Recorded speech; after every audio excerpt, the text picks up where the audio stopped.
चा घात केला। तर आत्ताचे ACP जे आले ते अतिशय चांगले आणि अंडरस्टँडिंग होते। त्यांनी ताबडतोब मी त्यांना इन्सिस्ट केलं की तुम्ही हे करेक्शन करा, तर त्यांनी ताबडतोब ते करेक्शन करून त्याच्यात आत्ताच्या घटकेला हा जो FIR आहे तो सेक्शन 108, 85, 352 आणि 351चा 2 म्हणजे आत्ताच्या घटकेला त्यांनी जरी तो आत्महत्या करण्यास प्रवृत्त केलं असा जरी केला असेल तरी तो FIR जो आहे तर त्यांचं असं म्हणणं आहे की आता याच्यानंतर पोस्टमॉर्टम होईल आणि त्याच्यात जर कळलं की ती घात झाला असेल तर आम्हाला तो ताबडतोब आम्ही सप्लिमेंटरी FIR करून 302चा गुन्हा करू असं त्यांनी आता आश्वासन दिलं आहे। आणि ते फॅक्ट आहेत जे मी 2 गव्हर्नमेंटचे PPs आहेत त्यांच्याबरोबर देखील कन्फर्म केलं आहे। तर खूपच हे म्हणजे डोकं सुन्न करणाऱ्या गोष्टी होत आहेत महाराष्ट्रात आणि कुठेतरी असं वाटतंय की अशी जी लोक आहेत यांना काय म्हणायचं, शिक्षा झाली पाहिजे, पुन्हा पुन्हा पण तेच बोलतोय। पण तरी एकानंतर एक आधी वैष्णवी झाली, मग संपदा झाली, संपदा देखील बीडचीच होती आणि आज ही गौरी देखील बीडचीच आहे आणि दोघींनाही आई वडिलांनी काबाड कष्ट करून उच्च शिक्षित केलं आणि त्यानंतर हे जर सगळं होत असेल तर लोकांना ना खरंच ही मानसिकता आपण बदलण्यासाठी काहीतरी प्रयत्न करणं फार फार फार गरजेचं आहे। मला पुढे काय बोलावं सुचत नाही आहे, पण ती एवढी स्ट्रॉंग मुलगी होती, तिने आत्महत्या केली असं वाटत नसेल। हिचं नाव गौरी पालवे होतं आणि हा जो व्यक्ती होता आनंद गर्जे हा पंकजा मुंडे, मला खरं त्याच्यात राजकारण आणायचं नाही आहे, मला दुःख हे का होतं आहे की पंकजा मुंडे यांना तर रात्री कळलं असेलच पण तरी त्यांनी पोलिसांना फोन करून निदान चांगली कारवाई करा आणि तो माझा PA असेल तरी त्याच्यावर कारवाई झाली पाहिजे असं म्हणणं अपेक्षित, तेवढं तरी म्हणणं अपेक्षित आहे। ते त्यांनी म्हणावं अशी मी त्यांना विनंती करते। पोलीस हे गुन्हा दाखल करण्यासाठी हलगर्जीपणा करत होते का?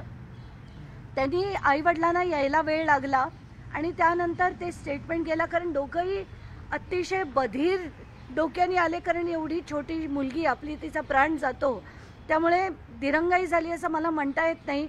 वेळ नक्कीच लागला, कारण आले ते सकाळी 3:30च्या आसपास आणि आत्ता 11:30 वाजता फायनली हा FIR, जसं मी म्हटलं त्याच्यात आधी ती एक आत्महत्या करणार असं जे आत्महत्या केली असं जे म्हटलं गेलं त्याच्यावर मी आणि तिच्या वडिलांनी दोघांनी स्ट्रॉंग आक्षेप घेतला की जे सत्य आहे तेच तुम्ही लिहा असं जे म्हटलं।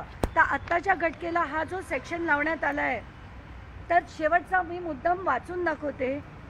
आनंद गर्जे यांनी बहीण शीतल भगवान गर्जे, आता हे पण मुद्दाम सांगते, त्याची जी बहीण होती शीतल आंधळे, तिचं आईचं आणि वडिलांचं दोघांचं असं म्हणणं आहे की जेव्हा ही गौरी तिच्या नंदेला सांगायची तर नंदन म्हणायची तुला नांदायचं आहे तर नांद, नाही तर आम्ही त्याचं दुसरं लग्न करून घेऊ। हे काय लोक बोलतात, का अशी बोलतात, का असं वागतात? तर आत्ताच्या घटकेला हे जो FIR आहे तो तिघांच्या विरोधात झालेला आहे। त्यांची नावं आहेत मृत तिचा पती आनंद भगवान गर्जे, बहीण शीतल भगवान गर्जे आंधळे, त्यांचं आडनाव आता आंधळे आहे, दीर अजय भगवान गर्जे हे जबाबदार असून जावई आनंद गर्जे याबाबत आनंद गर्जे हा गौरी हिने आत्महत्या केल्याचं सांगत असला तरी त्यामध्ये खरंच आत्महत्या आहे की घातपात आहे याबाबत माझी मुलगी गौरी हिच्या आत्महत्येच्या कायदेशीर तपास होऊन सत्य बाहेर येण्याचा तपास होऊन मला न्याय मिळवून द्यावा व वरील 3 लोकांविरुद्ध माझी कायदेशीर तक्रार आहे। तर आधीच नुसतंच अजय, तर आधी सुरुवातीला नुसतंच त्यांनी म्हटलं होतं की आम्ही ती आत्महत्या केली आहे असं ते वडिलांचं स्टेटमेंट घेत होते, त्याच्यावर हा आक्षेप घेऊन आता हे आहे का घातपात आहे या सगळ्या गोष्टींचा तपास झाला पाहिजे, हे आमची मागणी होती, तीच आता रेकॉर्ड केली आहे आणि त्याप्रमाणे आता FIR झाली। पंकजा मुंडे यांच्याशी काय आपला संपर्क झाला का?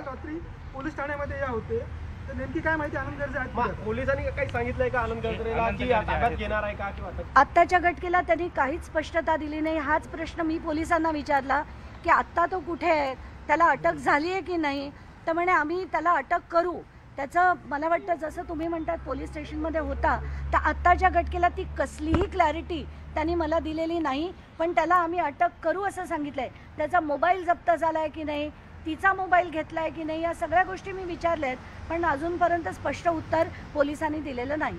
पंकजा मुंडे बाबत यांच्या आत्ताच्या संदर्भात काही घटनेला बोलणं मला झालं का काहीच आपलं? पंकजा मुंडे सोबत काय आपलं काही बोलणं झालं माझं का काहीच की बोलणं या- झालं नाही या आहे. पण मी घटनेसंदर्भात? माध्यमांच्या यांनी विनंती करते त्यांना की त्यांनी एका मुलीसाठी तरी आता उभं राहावं आणि सांगावं की याच्यावर माझा PA असला तरी त्याच्यावर सक्त कारवाई झाली पाहिजे. त्याची चौकशी नीट होऊन त्याच्यावर जर त्यांनी गुन्हा केला असेल, कारण जसं मी म्हटलं त्या मैत्रिणी ज्या सांगत होत्या की जेव्हा ती हॉस्पिटलमध्ये गेले अमुक वर्ष काम करते, एक मैत्रीण तिला 1.5 वर्ष ओळखते, पण आता फेब्रुवारीपासून आत्तापर्यंत 9 महिन्यात ते म्हणे बऱ्याच वेळा तिला मारल्याच्या खुणा चेहऱ्यावर दिसायच्या, म्हणजे तिला मारहाणी नेहमी होत होती. हे जेव्हा कळतं तेव्हा दुःख होतं मला की काय बोलावं. आणि काल ती ड्युटीवर होती, 1 वाजेपर्यंत ती ड्युटीवर होती, त्यानंतर ती घरी गेली आणि संध्याकाळी 6:30ला जर हे कळलं असेल तर त्या 5 तासात काय झालं. त्याच्या या आधी मुलाने- पण पोलीस ठाण्यामध्ये काही असं त्रास दिलं जाते किंवा असं काही गुन्हा दाखल आधी कुठे केला होता का? नाही, काही तिने माहिती गुन्हा समजते? नाही, आत्ताच्या घटनेला अशी काही क्लॅरिटी नाहीये, पण तिने केला नव्हता एवढं नक्की, कारण ताई- मैत्रिणींना नक्कीच माहिती नाही, असतं. ताई, अशी माहिती मिळते तिला काहीतरी डॉक्युमेंट्स वगैरे मिळाले होते, त्यामुळे संशय होता. तर या संदर्भामध्ये तिनं आपल्या आईवडिलांशी काही सांगितलं होतं का, किंवा आईवडिलांनी याबाबत त्या मुलीला काही सांगितलं होतं का? तर तिचं असं म्हणणं होतं की ती आधी ज्या BDD चाळीत राहायची तिथून त्यांना जेव्हा नवीन मोठ्या टावरमध्ये जेव्हा त्यांना शिफ्ट करायचं होतं तेव्हा त्या पॅकिंगच्या वेळीस तिला काही पेपर मिळाले, ज्याच्यात एक किरण इंगळे नावाची कोणी बाई होती, ती तिचा गर्भपात करण्यासाठी जेव्हा हॉस्पिटलमध्ये नेण्यात आलं होतं त्याच्यात तिच्या नवऱ्याचं नाव अनंत गर्जे लिहिलेलं होतं. आणि हे तिला पेपर मिळाल्यावर त्यांचे वाद वाढत गेले आणि त्यातनं हे सगळं झालंय असं वडील आणि आई दोघांनीही मला सांगितलेलं आहे. ताई, ही सर्व घटना घडल्याच्या नंतर पंकजा मुंडेंनी स्वतः मुलीच्या आईवडिलांना किंवा नातेवाईकाला काही संपर्क साधला का, किंवा यांनी मला साधला नाही का? माहिती. तसं कोणी सांगितलं का तुम्हाला? नाही, मला नाही माहिती. त्यांनी केला असेल तरी मला माहीत नाही. त्यामुळे आत्ताच्या घटनेला मी काही म्हणू शकत नाही. फक्त एवढंच म्हणायचं आहे की पंकजा मुंडेंनी निदान या प्रकरणात तरी आईवडिलांची साथ द्यावी अशी विनंती करते. आता थँक्यू. काही CCTV फुटेज वगैरे काही पोलिसांनी ताब्यात घेतलेलं आहे का किंवा काही समोर त्यांचं म्हणणं आहे की काल रात्रीच आम्ही CDR साठी अर्ज दिलेला आहे, तर आता CDR काही वेळात येईलच त्यांच्याकडे. त्याच्यावरनं टावर लोकेशन्स इतर गोष्टी त्यांना आता मिळतील त्याच्यातनं.